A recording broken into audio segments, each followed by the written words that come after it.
नमस्कार, मी पंजाब डक. आज आहे 13 मे 2026. तर राज्यातल्या सर्व शेतकऱ्याला सांगू इच्छितो की राज्यामध्ये आज 13 तारखेला 13 मेला राज्यात बऱ्याच ठिकाणी पश्चिम महाराष्ट्राकडे पावसाला सुरुवात होणार आहे, म्हणून हा अंदाज लक्षात घ्यायचा. मग तो सांगायचं झालं तर पाऊस तुम्हाला सांगू इच्छितो.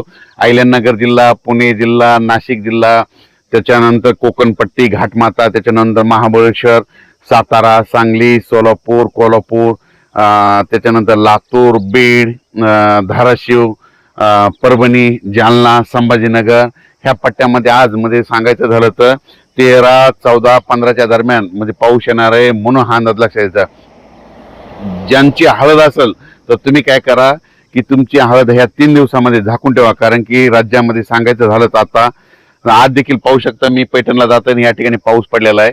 तर पैठणला जात असताना या ठिकाणी आष्टीकडे पाऊस पडलेला आहे. आणि त्याच्यानंतर राज्यातल्या सर्व शेतकऱ्याला सांगितलं आज 13 तारखेला मात्र राज्यामध्ये बऱ्याच ठिकाणी पावसाचं आगमन होणार आहे, म्हणून हा अंदाज लक्षात घ्यायचा.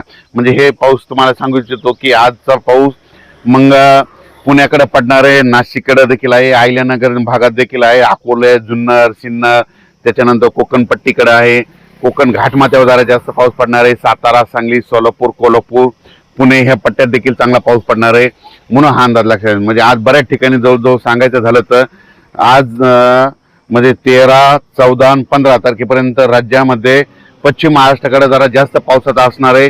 ज्यांची हळद असेल, कांदा असेल तर तुम्ही काय करा, आज दुपारपर्यंत झाकून घ्या. दुपारनंतर राज्यामध्ये बऱ्याच ठिकाणी पश्चिम महाराष्ट्राकडे पावसाला सुरुवात होणार आहे, म्हणून हा अंदाज लक्षात घ्यायचा. पश्चिम महाराष्ट्राकडे सांगायचं झालं जास्त पाऊस कोल्हापूर जिल्ह्यात पडणार आहे, कर्नाटककडे खूप पाऊस पडणार आहे, म्हणून कर्नाटकच्या शेतकऱ्यांनी देखील अंदाज लक्षात घ्यायचा. सांगायचं झालं तर कर्नाटक मान्सून पूर्व पाऊस आहे. आणि सगळ्यात महत्त्वाचं, शेतकऱ्यांना शेतीचे कामे करून घ्या. आजच्यानं 24 दिवस पाऊस राहिलेला आहे, कंप्लीट 5, 6, 7 जूनच्या दरम्यान मान्सूनचा पाऊस येणार आहे. मान्सून जवळ फक्त मान्सूनचा पाऊस यायला 24 दिवस राहिलेत, म्हणून शेतकऱ्यांनी शेतीचे कामे करून घ्यावी, म्हणून हे देखील लक्षात घ्यायचं. ज्यांच्या हळदी असेल समजा पश्चिम महाराष्ट्रातल्या देखील समजा सांगली जिल्हा, सोलापूर जिल्हा, कोल्हापूर जिल्हा, अहिल्यानगर, जुन्नर, सिन्नर, नाशिक, त्याच्यानंतर संभाजीनगर, जालना जिल्हा, परभणी जिल्हा, लातूर जिल्हा, धाराशिव जिल्हा, बीड जिल्हा, ज्यांच्या हळदी काय असेल तर तुम्ही आज काय करा, दुपारनंतर झाकण्याची तयारी ठेवा, कारण की दुपारनंतर राज्यामध्ये बऱ्याच ठिकाणी पाऊस येणार आहे.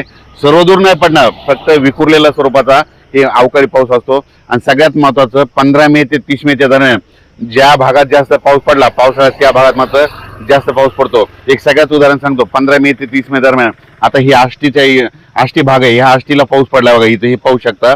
तर येणाऱ्या पावसाळ्यात इथं दररोज पाऊस येणार, आणि जर एखाद्या इथं बाजूला एखाद्या गावाला नाही पडला तर येणाऱ्या पावसानं त्या गावाला सोडून देणार, म्हणून हे लक्षात घ्यायचं. 15 मे ते 30 मे दरम्यान पडलेला पाऊस निर्णायक असतो, म्हणून हे देखील लक्षात घ्यायचं. म्हणून राज्यातल्या सर्व शेतकऱ्यांनी हा अंदाज लक्षात घ्यायचा.